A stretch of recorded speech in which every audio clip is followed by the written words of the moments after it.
today. Just a little bit about myself. I own a small consulting firm in Ankeny, Iowa, Hazardous Materials Consulting, and I've been doing work with schools for about the last 25 years, trying to help educate and answer questions about everything from risk minimization and safe chemical management to waste disposal and ongoing operations. So I also did a stint as a volunteer firefighter for a few years. So I'm very in tune and work with the local hazardous hazardous materials response team and the local fire department. So I've done a lot of emergency response work, and I think it gives me just kind of a unique perspective to be able to help teach schools the best ways to minimize risk when it comes to chemicals. And I'm not talking, today we're going to focus on science lab chemicals, and for a number of our webinars we're focused on science, but we also do have some webinars that will be addressing things like chemicals that are in art classrooms, industrial technology facilities, those types of areas as well. Just real quick, I want to say a thank you to Region 1. EPA Region 1 is the funding source for these webinars, and we very much appreciate that. Also a thank you to Dave Waddell. He's my mentor, and he has presented schools across the nation with excellent education and risk management. I've worked with him on and off, and a lot of the materials that you'll see have come from Dave Waddell. And then finally to Vicki Davis of the I can never remember this, Upper Valley Lake Sunapee Regional Planning Commission. Vicki is the person that has spearheaded applying for grant monies to get these things done, and she's been absolutely fantastic to work with. And so I really appreciate all of you in helping us get some answers and get some good guidance out to schools. So the goals for these webinars are to make sure that you understand as school employees what regulatory rules and requirements you are under, some strategies for identifying what things to keep in your chemical stock rooms and what are probably too risky to have on site. And then also to help just with ongoing options for hazardous waste disposal, universal waste disposal. We really want to encourage you to think about all of the different experiments and demonstrations that you're doing to make sure that they're the safest as possible for the schools. So a couple of little pointers for today's webinar. If you do have questions, please enter them into the question and answer box. The chat is shut down right now as far as participants being able to list anything in it. But if I do have any references or anything, I'll try to remember to put that information in the chat so that you can grab onto that information. Closed captioning is available if that will help you out. And then there's some audio and sound troubleshooting, a little tip that says, you know, this is what you need to select down at the bottom. So if you have any troubles with that, please reach out and we'll do what we can to see if we can help you. Becky, I'm not seeing your screen. Oh, you're not? No. Well, shoot, hold on just a minute here.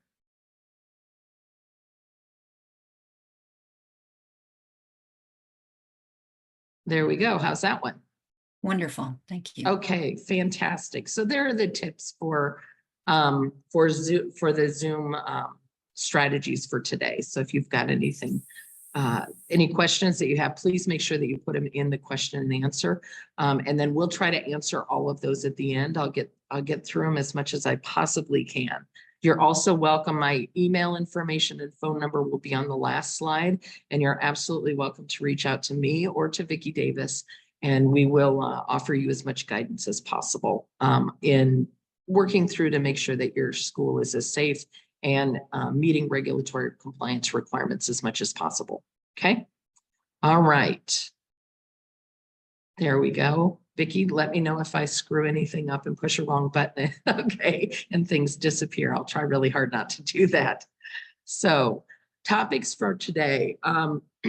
So over the last couple of webinars, what we've talked about are how do you identify if your district has legacy chemicals? And then also, if you do have legacy chemicals, are there ones that are present that are very, very dangerous? We've hopefully given you some good guidance and tools to identify those. And remember, with those dangerous legacy chemicals that we identified in the first webinar, we want to make sure that we leave those in place. We don't move them around. We work with our colleagues so that they understand that they're present in our stock rooms, and then we alert our administration and we start coming up with a plan.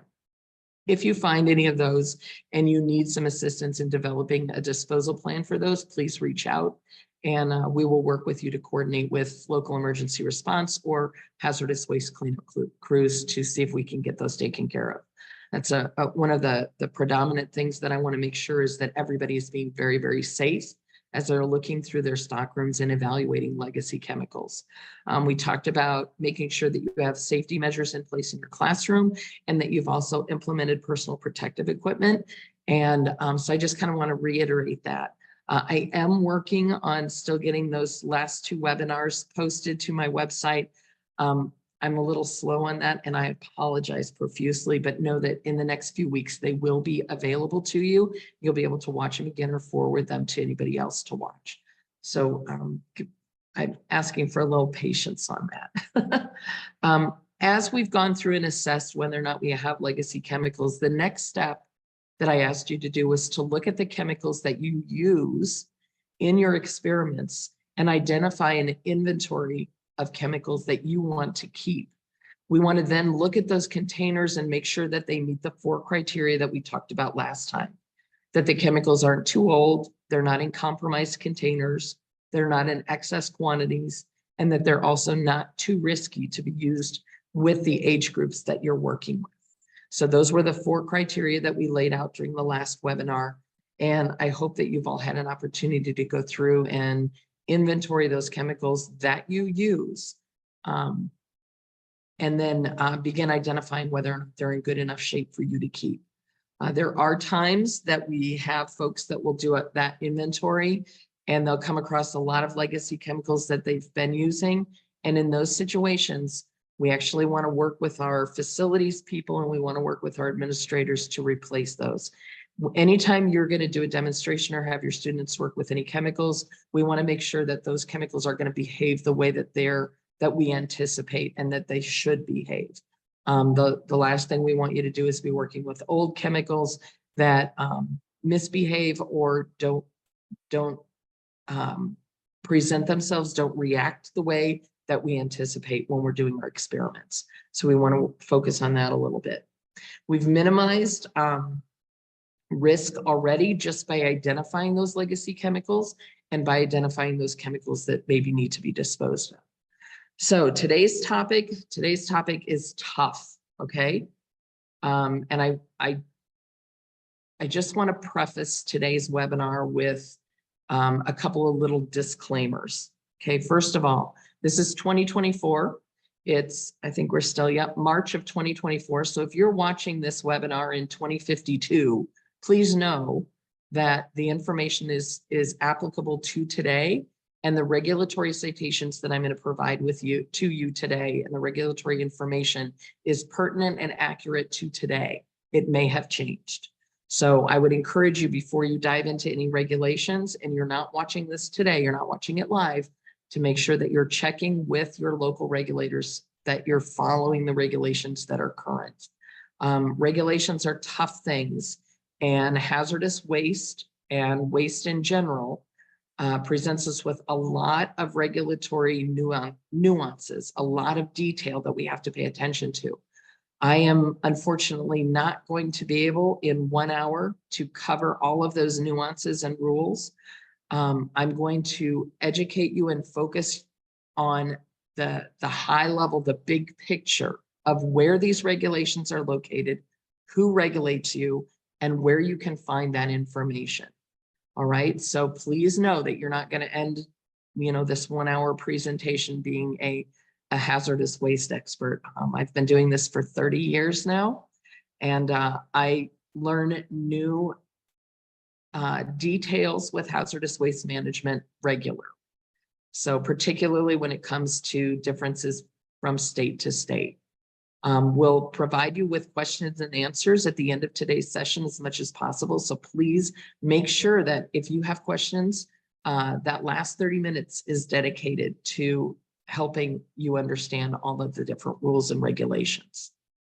Okay, final housekeeping. So I just talked with you about the question and answers, and then that whole giant 3-paragraph stuff on there is the disclaimer that says, hey, I'm going to give you the most pertinent current information that I have right now, and the strategies that I'm going to educate you about are strategies that are in compliance right now. They may have changed. So if you're watching this again at a later date, please make sure you work with your local regulators to make sure that you're handling things correctly. So, all right, with that, let's go ahead and I'm going to turn off the camera, and then we're going to go ahead and Vicki, can you still see the presentation there? Looks good. Okay, excellent. All right, so I'm going to go through just quickly where we're at right now in this process. And what we've done in the last couple webinars is we've recognized and assessed whether or not we have those legacy chemicals. We've identified where the highest risk ones are. Hopefully you've identified and drawn out a map, just a simple map of your classroom, and you've inspected your lab safety equipment to make sure that it's working. That's one of the things that if you do find things that are not working in your lab safety equipment, let's say your safety shower hasn't been flushed in who knows how long and it's got cobwebs and rust in it, you're going to want to work with your facilities person to get that done. So before we start tackling anything like reorganization of the stockroom, we want to make sure that you're going to be safe. We've also gone through in the last webinar a list of personal protective equipment that you should have. Safety glasses or goggles, gloves, lab aprons, closed-toed shoes, bunch of different personal protective equipment that you need to have in place. One of the things that I also added in last time was the recommendation for you to get what's called an intrinsically safe flashlight. And I will put that in the chat at the end so that you have an idea what you're looking for. But what we want to do is we want to make sure that if we need a flashlight to look in the deep back depths of those storage shelves, that we're not introducing a sparking area, a sparking mechanism to that. So we want to use an intrinsically safe flashlight. Want to make sure that you work with your,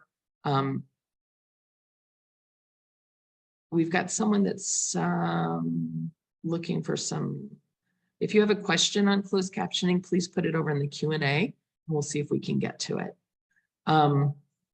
Once you've been working with your team for a while, the next step that we want you to do is to develop a disposal plan for anything that is a high hazard legacy chemical, anything that's outdated, has a container that's compromised, or that you have a super large quantity of. Last webinar, we took you through a process where we looked at what constituted excess chemicals. And it's basically anytime you have more than about a 5-year supply, that's when we want to minimize that amount of chemical on site. And then finally, the risk exceeds utility. So those are all parts of the chemical hygiene plan. And the next thing that we're going to talk through is what to do and what we have for disposal options. And we're going to talk about that a little bit today as we're going through the regulations and those things that apply to you. Okay. First tough topic is what are the rules and who oversees our regulations? So who are we regulated by? And a lot of folks think that these regulations that we're going to be talking about fall mostly under OSHA. OSHA has what's called the General Duty Clause, which basically states that your employer is required to provide you with a safe workplace and to protect workers. Schools, however, are not businesses. So this gets a little muddy here and there. We also have some schools where teachers are not covered by OSHA. In New Hampshire, they are not. In Vermont, they are. In Iowa, they are. So it gets a little crazy for us. If you are covered by OSHA, if you are in a state OSHA program, then you are subject to what's called the laboratory standard. And the laboratory standard is located in 29 CFR, which is the Code of Federal Regulations. If you go out to Google and you type in that 29 CFR 1910.1450, That's where the laboratory standard is. Part of the laboratory standard says that you have to have a written chemical hygiene plan. You also have to have an identified chemical safety officer, an inventory of chemicals, safety data sheets. There are a lot of components for that. One of the things that's coming up on one of our webinars is how to write a chemical hygiene plan. And I'll present you with some templates for that and then some high points. But again, we've talked about already, if you've built your inventory and now you're working on a disposal plan, you've got a map of your safety equipment and you've got your personal protective equipment identified. Those are all components of that chemical hygiene plan. I get a lot of questions from teachers and also from administrators about, well, does the fire code apply? And the challenge with IFC, or the International Fire Code, or NFPA, which is the National Fire Protection Association, both of those agencies, they govern predominantly businesses that are in the manufacture of hazardous chemicals. What we find with fire code is that frequently the quantities that we find in lab stockrooms do not exceed or violate those codes. So while schools do fall under IFC or NFPA, depending on which of the agencies is governing in your state, it doesn't necessarily impact or address the challenges that we see in overcrowded stockrooms. Again, they're targeted predominantly at manufacturing. So we don't necessarily fall under a lot of those IFC or NFPA limitations. We also find frequently that we don't fall under, we will occasionally in school stockrooms find DEA regulated materials, controlled substances that when schools obtained them were not controlled substances, or they were even prior to when the DEA began to exist. They're that old. So DEA does regulate some of those things, but not enough to come in and inspect. Department of Public Health regulates radioactives typically, but again, not enough for them to come in and inspect. And then Department of Education, we've seen in almost all states, frequently has a pretty hands-off approach to chemical safety, chemical management. The predominant regulatory authority that these regulations and rules that we're going to be going through come from are EPA and state environmental regulators. And the way that this section of code works is that EPA developed this section of code based on Congress's requirements. EPA refined the specific statutes, and then most states chose to implement their own environmental regulations, and they adopted EPA federal regulations and then customized them to the states. And as they customized those, they had to be as restrictive as the federal regulations or more restrictive than federal regulations. And what we found is that we have a number of states that have just slight differences, but there's significant and substantial differences in how you manage hazardous and universal waste, or various different waste types. Historically, if we mess this up, this is the regulating body, EPA or the state environmental regulators, that will issue penalties and financial repercussions for violations. So those are the folks, and those are the primary regulations that we're gonna focus on today, making sure that we keep those regulations, that we follow them and that we're in compliance with them. Now, waste disposal is tough, okay? And again, I said that earlier today, but I really want to emphasize to you, it's complicated and it can be very expensive if you don't follow it down to the T, okay? And I'm talking about very substantial attention to the details of these regulations. The penalties can be very costly. So we absolutely want to make sure that you're doing these things right.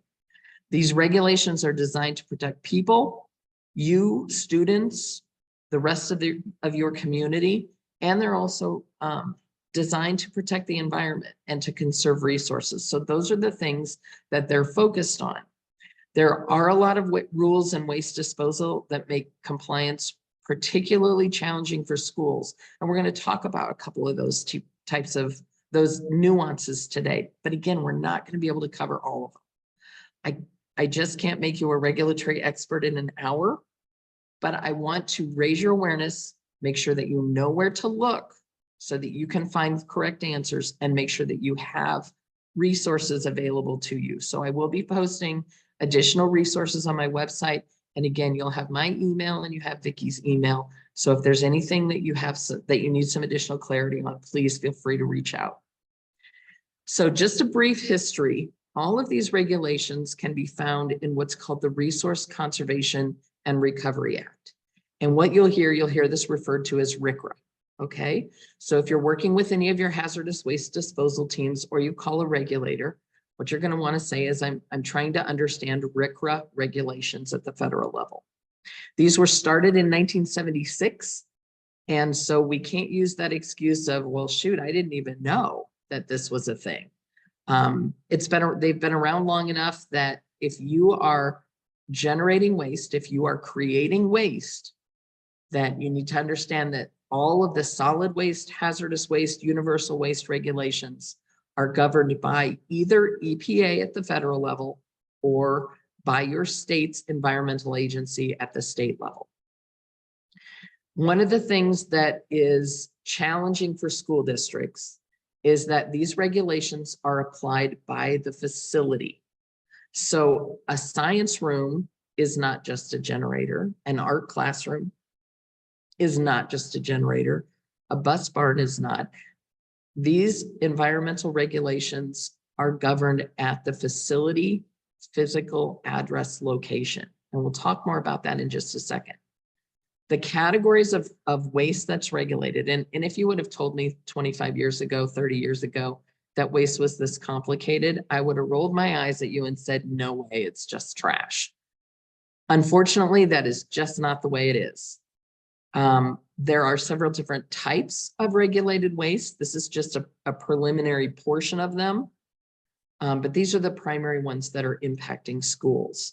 And all of these regulations can be found in Chapter 40 of the Code of Federal Regulations. So if you type in RCRA, RCRA, or Chapter 40 CFR, these regulations will be available to you and you can start reading them. I will tell you that reading the regulations is not a fun adventure. It's very difficult, it's confusing, and it takes quite a bit of time.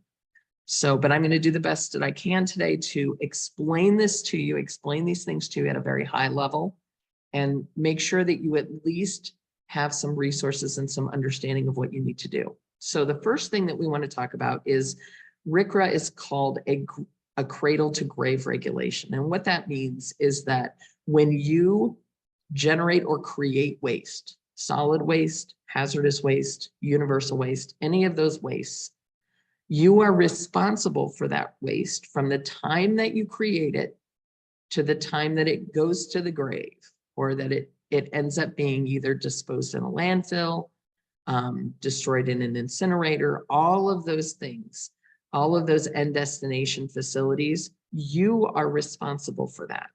So you want to make sure that throughout that process, that all of those steps along the way, the landfill that you're using, the hazardous waste treatment storage disposal facility that you're using, that those are good, solid, well managed, and potentially permitted. In fact, they would all be permitted, end of life facilities. Okay. That's one of the mistakes that I've seen made over the years, is that frequently I've seen school districts that have been required to accept low bid on disposal of certain types of waste. And what we find out is the waste is never actually disposed. It's just moved from the school district to someplace else where it's stockpiled. And then it becomes a very large, very expensive cleanup. So anytime that you're selecting vendors to work with for any type of waste disposal, you want to make sure that wherever they're going with your waste is a permitted legal facility. Okay. When you create waste, and EPA actually divides this down and summarizes this even more tightly and says, when you create hazardous waste, you are what's called a generator. Now, for the purposes of this, because we're working at a pretty high level today, and I'm trying to teach you the language generalities of working with waste, I'm going to say anytime you create a waste of any kind, I want you to think in your head, okay, I just generated waste. The regulations are based predominantly on hazardous waste, so that's what we're going to focus on. But know that EPA also regulates things like solid waste. So your trash and your landfill facilities, waste to energy incinerators, any of those types of facilities are also all regulated by EPA. The EPA regulations are based on how much waste is generated per address, and that's a physical address. Different states have different rules for how waste is handled. The one thing that all these rules have in common, though, is the more hazardous waste you generate in a calendar month, the more regulatory requirements you fall under. So if, for example, we have a school district that has, let's say there's legacy chemicals in the stock room, and there's abandoned chemicals in the art room, and the facilities room has a bunch of old cleaning products that they aren't using any longer. If we all of a sudden decide to do a clean out of all of those areas in one calendar month, we're going to be regulated. It's highly likely that we will fall under the highest level of regulation. So one of the things that we want to do is we want to think about that process, and we want to work with our local regulators to see if we can come up with a process that really reflects how much waste you're actually generating in a calendar month. Julie has put up in the question and answer section a link to the New Hampshire regulations, and this is outstanding information. Thank you, Julie. I appreciate that.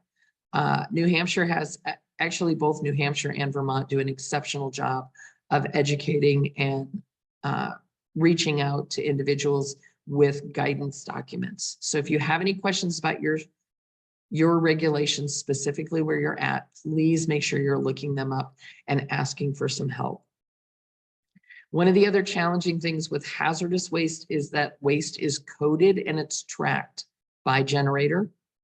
To manage these amounts of hazardous waste that are generated every calendar month can be very challenging.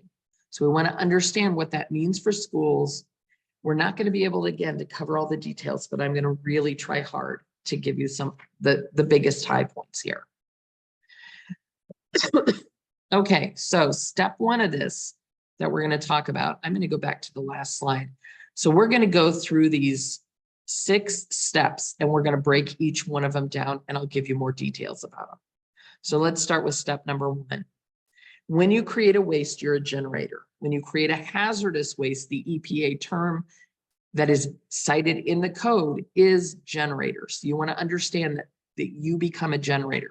Now, this is not a generator by your classroom, but it's, again, this generator is by facility or by physical address.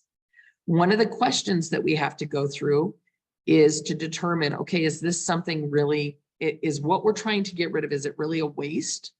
Is it recyclable? Is it reusable by somebody else?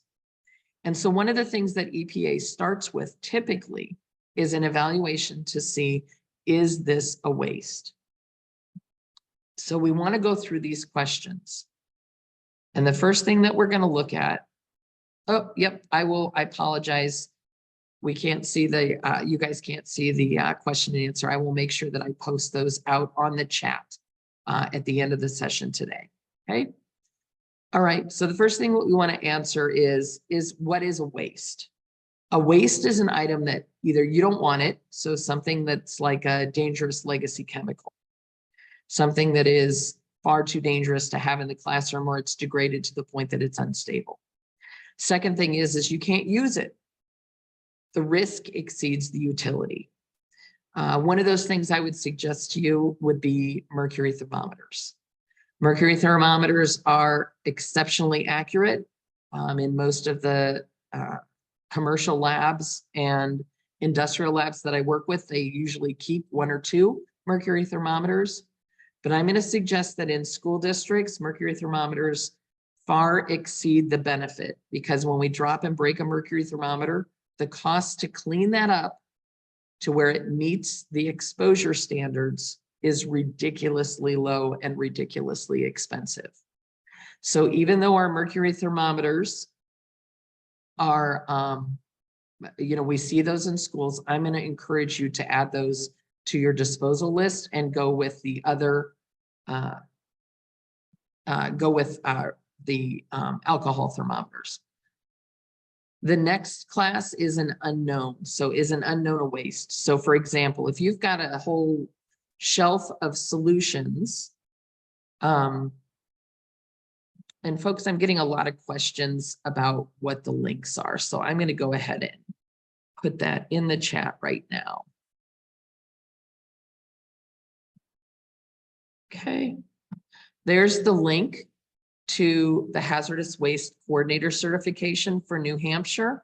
There are also several links. New Hampshire also has a number of videos present on their website. Okay. So, all right, let's get back to the presentation then. All right, so the wastes the questions that we want to ask. So if a waste is something that we don't want in our stockroom, it's dangerous. We can't use it because the risk exceeds the utility. We don't know what it is. For example, solutions that are left over from teachers long ago. It's orphaned or abandoned. And this would be something, and this is something that can apply to the entire facility, but things like really, really old computer monitors that have cathode ray tubes in them or have high levels of lead in their glass. Those would be orphaned or abandoned. And then spills. So for example, if we have a really bad day and we drop a 4-liter bottle of acetone, that spill material would also be considered a waste. So those are the different types of waste. If you come across any of these and you ask these questions and the answer is, yep, I want to get rid of it, then it becomes a waste and you are now a generator. Now the next step is, how is that regulated? And it's regulated by address. So it's not class, not department, it's regulated by address. The school campuses have multiple buildings on them, but they don't have any DOT roadways through them. And I'm going to show you some examples in the next slide. But if you have a large campus, and let's say you've got a bus barn, an elementary school, and a high school all on the same campus, and you don't have a road through it, that's considered a contiguous campus by EPA. And that is regulated as one facility. So if I have chemical waste from my science room, I have art waste, I maybe have some facilities waste from the elementary building, I have bus barn waste, all of those waste streams together are generated by that facility. It can be very confusing and very complex. The thing you need to remember, though, is that we really need to identify one person as the primary contact for the entire facility. We want to make one person the contact for the entire facility. And that person needs to understand hazardous waste regulations. Also, all of the folks that are bringing that person hazardous waste, typically I find that this ends up being the facilities manager. And what ends up happening is that throughout the year, stuff just shows up in facilities. And all of a sudden we have the facilities manager going, I don't know where all this stuff came from. I don't know what all it is. Just know that all of that together, if it comes in one calendar month, it means that you're adding up and you could be above the thresholds where you're regulated more heavily. So we have to be very cautious about this.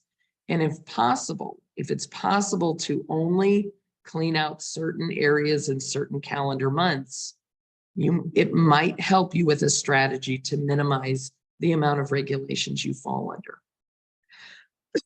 So we want to make sure that we're, first of all, that everybody that is generating hazardous waste knows who that key contact is, and that they're working with that key contact throughout that contiguous site to manage things safely, properly, and to have some clear communication as to what those things are.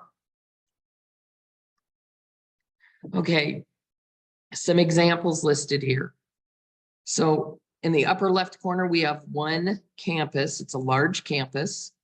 It's got multiple buildings on it, and there is no DOT road through it. That would be considered one hazardous waste generator site.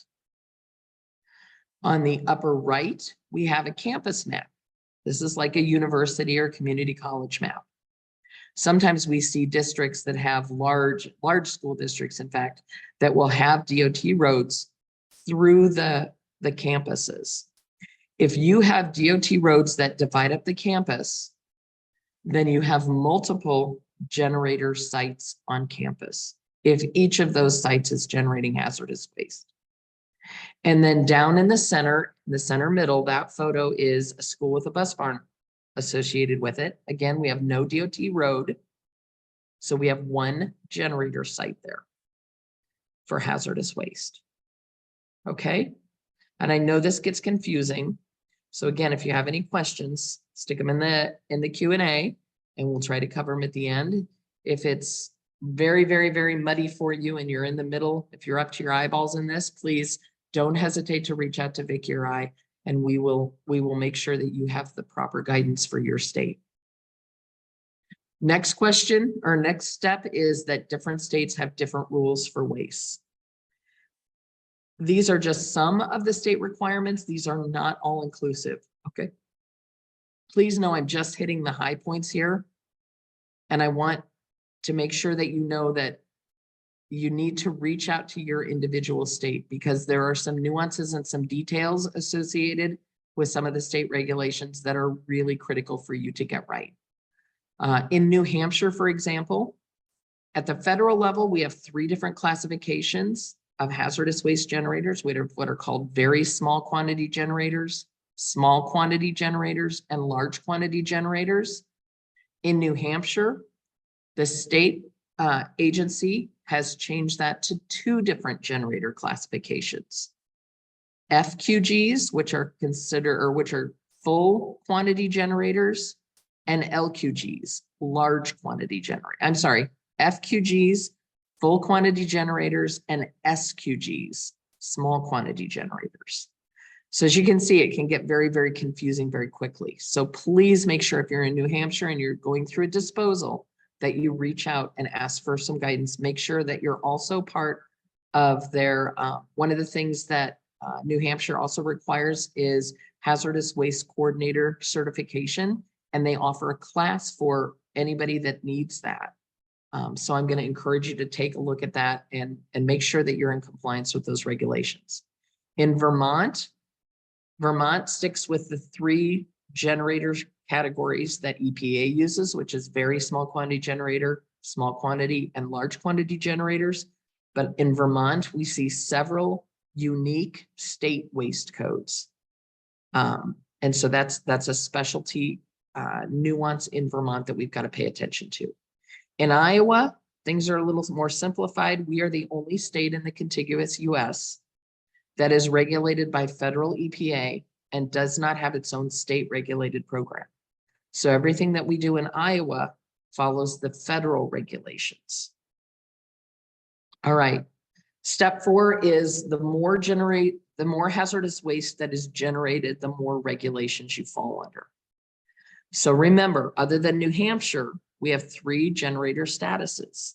If you're generating less than 220 pounds in a calendar month, you're a very small quantity generator and you fall under the least restrictive hazardous waste regulations.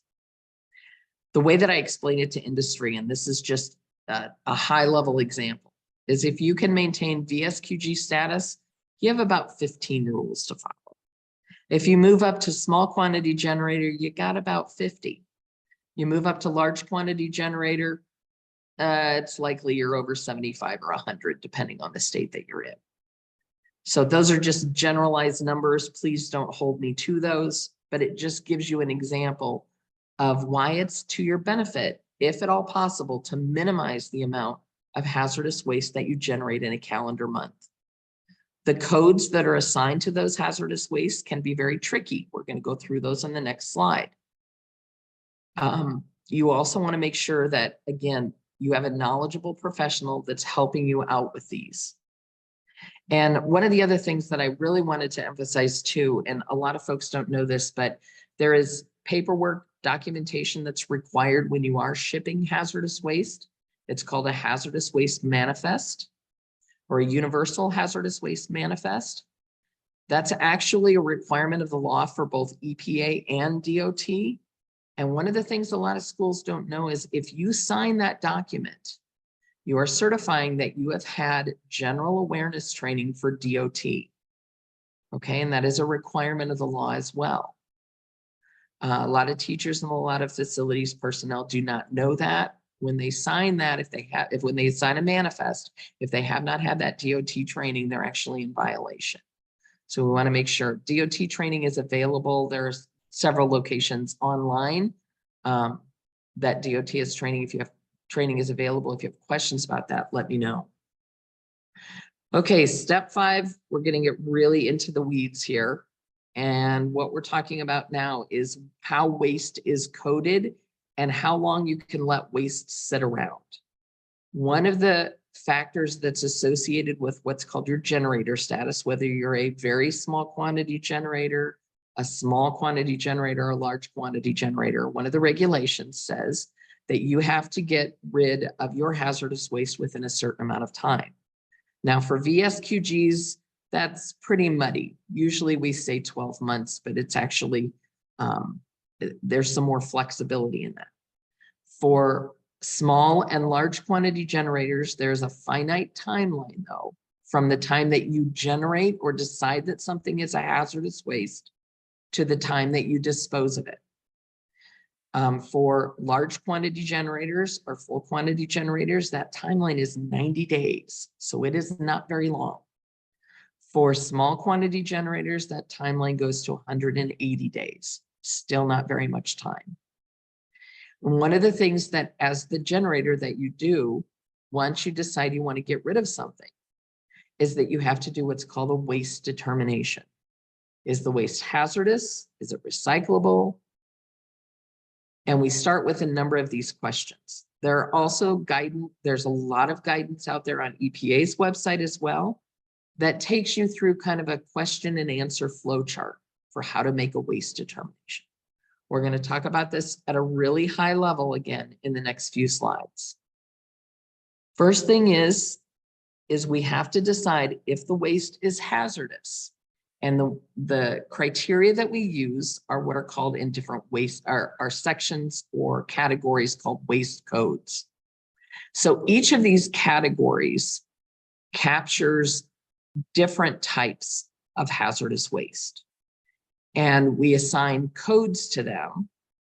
For example, F-listed waste would be waste that comes out of parts washer solution.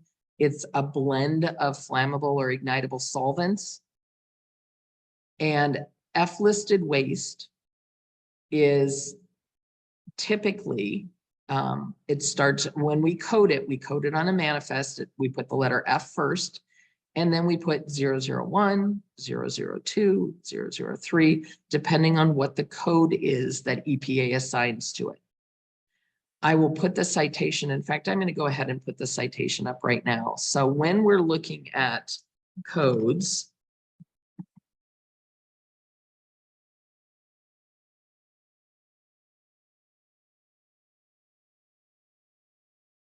we're going to look at 40 CFR section 260. Okay. So that's what you want to put into Google, and that will help you find where the listed wastes are. You're going to look at the F list. The K list is mostly industrial waste streams, so it's highly doubtful that you would have any K listed waste. And then I'm going to skip over the D list for just a second. And we're going to talk about the U list and the P list, because these are most predominantly found in stock rooms when we do a stockroom clean out or a legacy chemical disposal. And what these are frequently are unused lab chemicals or commercial chemical products. And they are, the way that I learned it was that they are unused and pure. That's how you remember they're U-coated or P-coated, pure and unused. What that means is that they're one component, they're commercial chemical or unused lab products, and they appear on the lists that are in 40 CFR 260, okay? Now we're going to go through some specific examples here in the next slide. So F-listed solvents, and how does this pertain to school districts?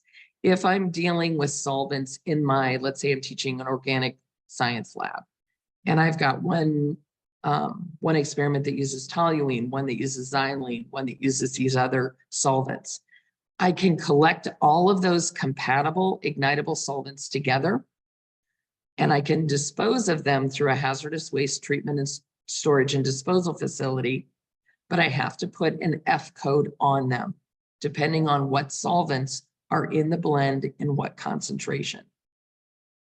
The U, excuse me, the U list is also found in 40 CFR 260, and it lists for me things like acetone, ethyl acetate, acetonitrile. There are a couple of hundred lab chemicals that are listed in the U list. And if I have a container of anything there that is old and outdated and I don't want it, I would use the U code then to describe that on my manifest. According to DOT regulations, if I have several U listed chemicals that are compatible with each other, I can pack all of those together in one container and dispose of them, as long as I list out all of those independent U list codes. The P list, oh, my apologies. The P list are those chemicals that have been determined to be acutely toxic. If you have any chemicals that are on the P list, I would really encourage you to add those to your disposal list. Those are not chemicals that the risk of having those chemicals around typically far exceeds the utilities of the chemicals. So please strongly consider, if you have any P listeds, to get rid of those. The next section that we're going to talk about are all of the delisted wastes, and delisted wastes are what are called characteristic wastes. And what that simply means is we do an experiment, we end up with waste at the end, we look at it and we determine, hey, does it meet, does that waste, all of the waste that we've contained at the end, does that meet any of these criteria? Is it ignitable with a flash point of less than 40? Is it corrosive with a pH of less than or greater than, or less than or equal to 2, or greater than or equal to 12.5? Is it reactive? Is it toxic? And there is on the D list in the same section of code 40 CFR 261, there are specific limits on toxicity. Those you can work those through calculations to determine what your concentration is. Or you can also do what's called a TCLP test, a toxic leachate characteristic profile test. It's a very unique test that a hazardous waste company can coach you on if you have a combined waste stream. Okay. I know all of this is I'm really into the muck here. I'm really into the weeds. And I know I'm hitting this at a very high level, and I apologize for that. But again, this is how complex it is. And that's really the message that I want you to take away today. I don't expect you to understand all of this stuff. It is very detailed. What I want you to take away from this is waste is hard. Hazardous waste is really, really difficult to get right and to comply with. And so you need some professional support and assistance, either from a qualified hazardous waste company or from your local state regulators. Ask for some guidance, and and they will help you work through how to dispose of these things. So we talked about F list, U list, and P list. We talked about characteristic waste, examples of characteristic waste. So for example, if you do an extraction and you've got a little acetone, you've got another experiment you do with methanol left over, those can be combined, but those will all be considered characteristic ignitable waste. And the code for that is D001.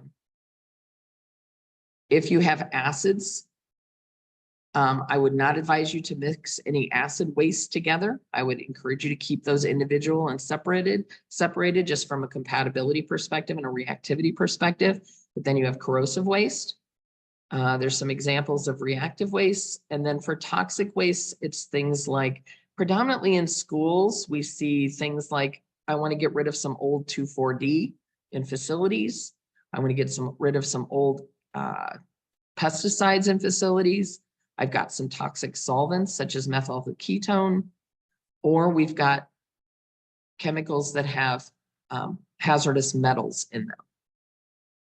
So these are some of the key points, and this just kind of waters it down for you. Again, we really got into the weeds on those D codes, F codes, and the other listed waste codes. Those are the areas that you need to ask for some assistance on. If it's hazardous, if you figure out that some chemical that you've generated is hazardous, you have to dispose of it according to regulatory requirements. If you do not, then that's where we get ourselves into trouble with penalties. If we have a chemical waste that is on either the U list, the P list, the F list, or the D list, it's highly likely that you're going to fall under a lot of regulations. You're going to want some help with that. All buildings and departments on a contiguous campus need to work together for this. And one of the things that we run into is that if we can focus on different areas of this school, not everybody bringing out their waste for disposal in May or June, and then again in August, if we can parse those over throughout the year, there's a possibility we can minimize our regulatory burden. But again, that requires a lot of coordination and work with your hazardous waste disposal company. If a school has a lot of legacy chemicals to dispose of, there is a mechanism under federal EPA called episodic generation, where you can just do one fell swoop and get rid of all of them at one time.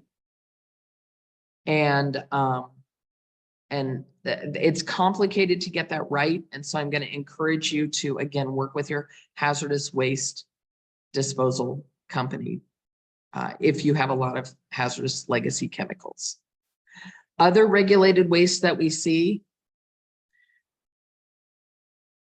that are regulated and found frequently in schools are things like what we call universal waste. This is an EPA term.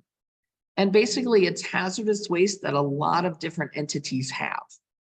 And because a lot of different entities have it, and everybody likely would move into that large quantity or full quantity generator status, these are things that we handle a little differently. A lot of times we can recycle components from them. And they're things like batteries, lamps or fluorescent light bulbs, mercury containing devices, and most recently, federal EPA added in aerosol cans. New Hampshire has things a little bit differently, so does Vermont. So again, we want to make absolutely certain that we can see or that we work with our state regulators to identify what are the different regulated wastes.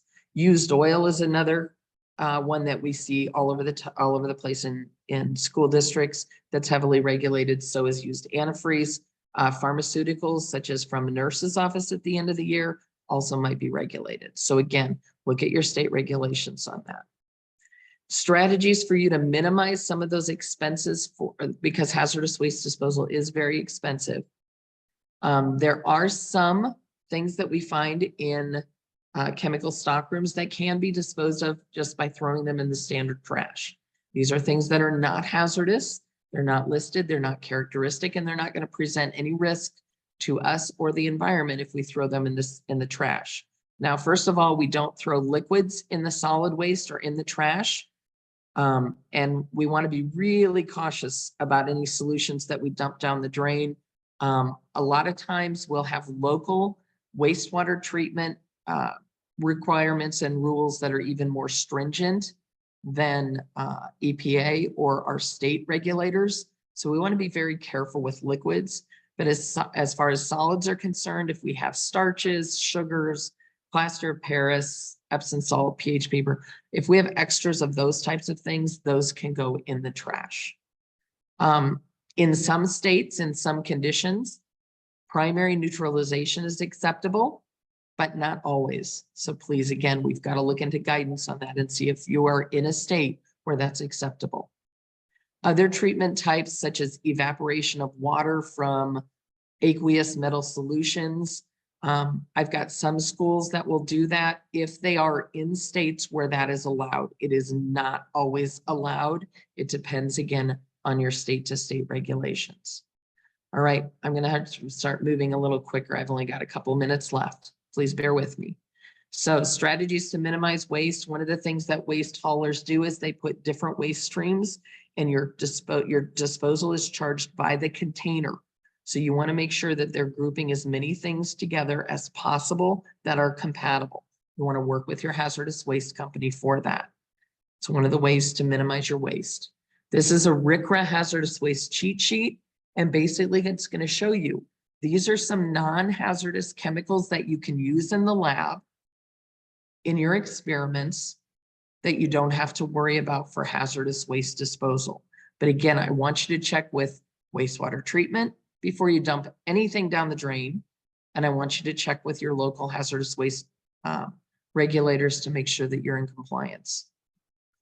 Overall, the things that you can do now: work on creating a disposal inventory, ask for assistance either from your state regulators, from Vicki or I, or from one of your hazardous waste disposal vendors. Work with the contractor that knows the state rules that you're in. One of the examples, we've been working with Maine Lab Pack quite a bit, and they're very familiar with the state to state regulations. And I would encourage you that if you are going to do a disposal, that's one vendor that you might be able to reach out to. In New Hampshire, we have a special program. So if you're in New Hampshire and you're interested in working with Maine Lab Pack, reach out to Vicki and she can tell you what the program is that she's put into place with them. If in doubt, please don't dump it down the drain, evaporate it up the hood, or throw it in the trash. If you're questioning whether or not something is hazardous, it probably is. And you'll need to learn what the legal and safe measures for disposal are.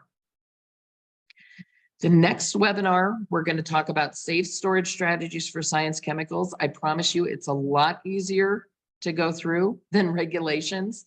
I'm sorry that we had to hit everything at such high levels.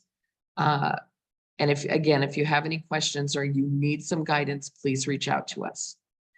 So for the next webinar that we're teaching next week, we want to talk about how do we store those chemicals that we decide to keep, how do we store them safely? And we're also going to talk about the OSHA hazard communication requirements for labeling. Steps to take today. When you're in working and deciding what to keep and what to get rid of, take a look at the integrity of the shelves that you're working with. Prepare the shelves for ongoing storage. We're going to do some housekeeping discussion next week as well. And then come up with a plan for what your hazardous waste disposal options are and what's going to be the best for your school district. All right. I'm going to go ahead and move this to, here's phone number and website, and also my email address if you need to get a hold of me. And I'll go ahead and turn the camera back on. So I see we have quite a few question and answers. So let me see here. Enclosed glass tubes with mercury and sparkles. Do you need to get rid of them? Because they are pretty cool. Michelle, I totally understand. Mercury itself is it's an amazing element. It's a very cool element. And it's something very unusual. You know, a lot of our students anymore just don't even get to see it. Do you, if you're going to keep it, what I'm going to encourage you to do is put it in at least secondary and tertiary containment I'm going to recommend that you get rid of most of them. Okay, because what we've run into over the years with a problem is that if we drop one of those mercury containers, that mercury, those beads just go everywhere. And to find them and clean them up to what is an acceptable OSHA exposure level is almost impossible. It is almost impossible. So this is one of those ones where, wow, it would be really cool to keep them. You might also want to take some really good photos of them and show students photos. I used to be a big advocate for, well, I'm going to put it in 3 levels of protection and nobody's going to, you know, touch it but me, and I'm going to keep it locked down, and because it's so cool and they need to see it. And anymore, I've seen enough accidents at high schools, and I've also seen enough rough activity with students trying to sneak off with stuff like that, that I just don't think it's worth it any longer. So I'm sorry. I'm sorry that I have to tell you that, but I do think that the risk is higher than the reward on that one. Let's see, the New Hampshire DES has all kinds of information, and Julie has shared a bunch with us. So has Christy Faro, and both of them have been absolutely outstanding in helping make sure that as we're moving through these webinars, that the information that I'm providing to you is as accurate as possible. They've answered a lot of my questions. I have to admit, I am absolutely not an expert in New Hampshire and Vermont, but I can connect you with the experts. So if you've got any questions, reach out and we'll make sure that we get your questions answered. And we'll make sure that you're in compliance with those state regs. We want to absolutely make certain that nobody's doing anything wrong that's going to get them into trouble. So let's see. DES, Julie also pointed out that P and U listed are sole active ingredients. That's a really good distinction to make. Again, I don't really want to take much more time getting into the weeds on this, but U listed and P listed, if you've got a chemical sitting on your shelf, and let's say it's potassium cyanide. Okay, potassium cyanide is number one, super risky, not something you want to have around your school, has no utility in science experiments any longer, never really did. And it is a sole ingredient. It's the only thing that's in that container that's going to have a P listing on it. We have to be very cautious with those P listed acute toxins. So if it's the pure and unused sole active ingredient and it's on one of those lists, P list or U list, then you need to make sure that those codes are on your waste disposal manifesting. The PowerPoint presentation today, yes, it will be available to you as soon as I'm smart enough to figure out how to connect it to my website and the YouTube channel that I'll put it on. So I'm working on it.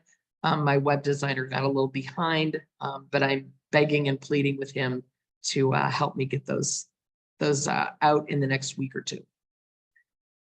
Slide that has the disposable chemicals. I can send that out to you. There are only, one of your, Michelle says one of her mercury things looks a little moldy. That would be really unusual because mercury has actually been used as an antifungal for hundreds of years, but you never know.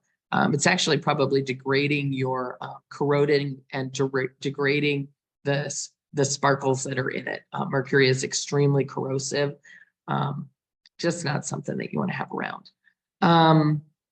Let's see. Thank you, Christy. I appreciate the input. So New Hampshire does regulate VSQGs, and in New Hampshire, they're called, and I'm going to put this quote out in the chat so you can all see it here. New Hampshire is very unique, okay? And the regulations are a little tough. So most other states, in fact, every other state that I can think of, regulates in 3 categories. So less than 220 pounds a month, 220 to 2,200 pounds, and over 2,200 pounds. In New Hampshire, those are consolidated into 2 different waste categories. The lowest one is under 220 pounds. New Hampshire calls them small quantity generators. In every other state, they're called very small quantity generators. It gets really confusing, guys. So if you have any questions, please reach out.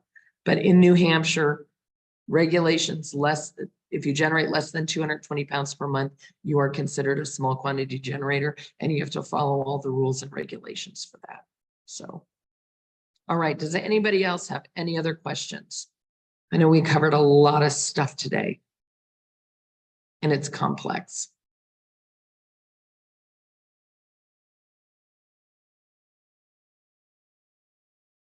Okay. Any other questions?